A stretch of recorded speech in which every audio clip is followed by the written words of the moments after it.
भारती गिलहरी अपनी माँ किट्टू के साथ रहती थी। चुनचुन कभी भी किट्टू की बात नहीं मानती थी। चुनचुन की हरकतों से जंगल के सभी जानवर बहुत परेशान रहते थे। एक दिन चुनचुन पेड़ पर खेल रही थी और उसी पेड़ पर फर्राटा नाम का एक बंदर भी सो रहा था। फर्राटा को देख चुनचुन ने अपनी माँ से कहा, माँ, ये बंदर हमारे पेड़ पर क्यों सो रहा है? ये पेड़ तुम्हारा कब से हो गया चुनचुन? सोने दो उसे। लेकिन माँ, जंगल में और भी तो पेड़ हैं।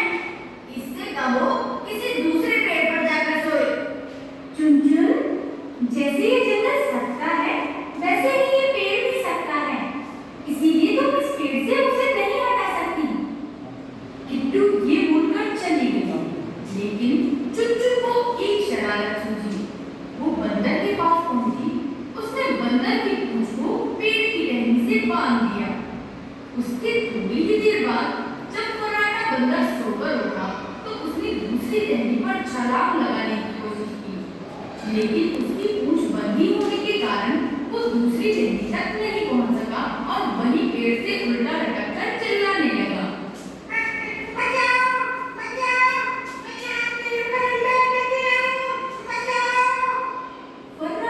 चिल्लाने की आवाज सुनकर सभी जानवर वहां आ गए और तभी वहां मौजूद जंगल का राजा शेर सिंह बोला, अरे फर्राटा, तुम इतना चिल्ला क्यों रहे हो? किसी ने मेरी पूंछ तेजी से बांध दी है। लेकिन तुम्हारी पूंछ टहनी से कौन बांधेगा?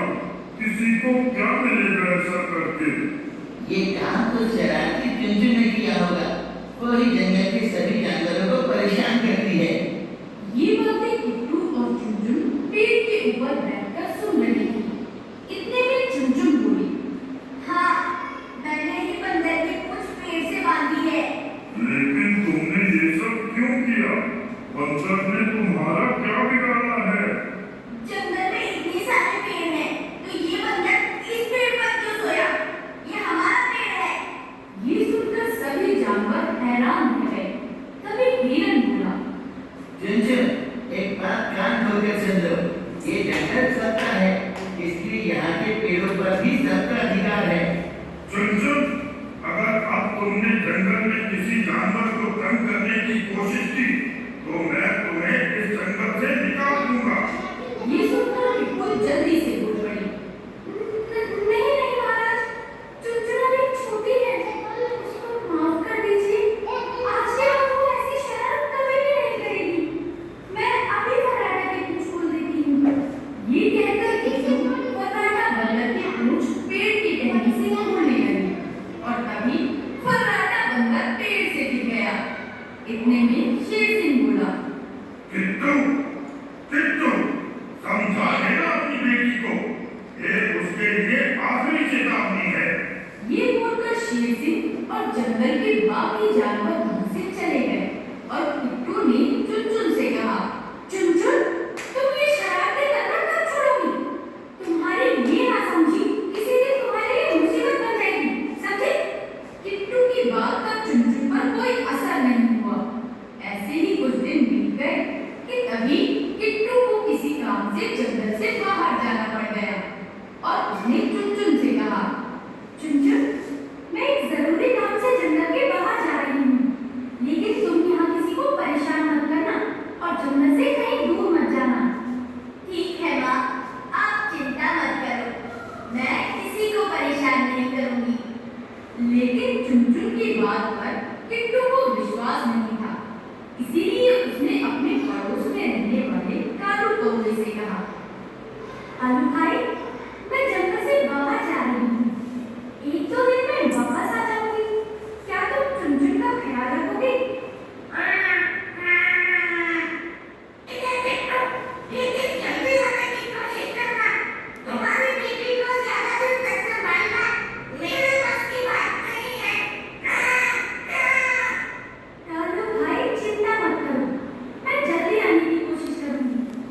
ये बोलकर किट्टू चली गई और चुनचुन वहीं जंगल में रहने लगी। एक दिन चुनचुन पेड़ पर अकेली बैठी सोच रही थी। माँ को गए हुए कितने दिन हो गए, क्यों ना मैं भी जंगल से बाहर जाकर माँ से मिलूं। माँ मुझे देखकर कितना खुश होगी। ये सोचते हुए वो पेड़ से उतरने लगी ताकि वो जंगल से बाहर जा सके। लेकिन पेड़ से उतरते हुए उसे कालू ने देख लिया और वो बोला, तुम कहाँ जा रही हो? पेड़ से नीचे क्यों उतर रही हो? कहीं नहीं कालोतन, मैं तो बस पानी पीने जा रही थी। पानी पीकर जल्दी आ जाऊंगी। इधर जाओ, लेकिन जल्दी आ जाना, रात होने वाली है। कालू की बात सुनकर चुनचुन वहां से चली जाती है और वो जंगल से बाहर जाने की कोशिश में रास्ता भूल जाती है। अब उसे दूर दूर तक कोई नहीं दिखाई देता जिससे वो रास्ता भूल सके। उधर पिट्ठू जब पेड़ पर वापस आई तो उसे चुनचुन कहीं नहीं दिखाई दी।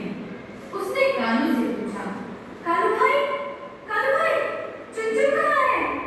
उसने थोड़ी देर पहले मुझसे कहा था कि वो पानी पीने जा रही है। उसके बाद वो अभी तक नहीं लौटी। कहीं वो किसी मुसीबत में न फंस जाए। हमें जाकर उसकी मदद करनी चाहिए। और रात भी होने वाली है। हमें अभी जाकर जंगल के सभी जानवरों को बताना चाहिए। ये कहकर पिट्ठू और कालू ने जंगल के सभी जानवरों को सारी बात बता दी। सभी चुनचुन को इधर उधर ढूंढने लगे, लेकिन वो कहीं नहीं मिली। तभी कालू को आसमान में एक बाज उड़ता हुआ दिखाई दिया। तभी कालू ने कहा, देखो, आसमान में बाज उड़ रहा है। इस समय ये बात आसमान में क्या कर रहा है? लगता है वो अपना भोजन ढूंढ रहा है। हिरन की बात सुनकर पिट्ठू घबरा गई और बोली, कहीं ऐसा तो नहीं उस बाज की नजर मेरी पिट्ठू पर पड़ गई हो? चिंता मत करो, मैं अभी अपने दोस्त पिट्ठू तोते के साथ जाता हूँ और पता करता हूँ। ये कहकर कालू मिट्टू के साथ बाज का पीछा करने चला गया। उसने देखा कि बाज चुनचुन के ऊपर मंडरा रहा था। ये देखकर कालू समझ गया कि उस बाज का शिकार चुनचुन ही थी। उसने सारी बात जंगल के जानवरों को बता दी और वापस चुनचुन की मदद करने मिट्टू तोते के साथ चला गया। अब बाज ने मौका पाकर चुनचुन को अपने पंजों में दबा लिया। ये देखकर कालू बोला, मिट्टू, जल्दी उस बाज के पास चलो, नहीं तो वो चुनचुन को खा जाएगा। ये सुनकर मिट्टू और कालू आसमान में बाज से लड़ने लगे। वो दोनों बाज पर अपनी चोंच से लगातार वार करने लगे। इसी दौरान चुनचुन बाज के चंगुल से छूट गई। चुनचुन को नीचे गिरता देख जानवरों ने पत्तियों और घास से बना हुआ जाल नीचे बिछा दिया।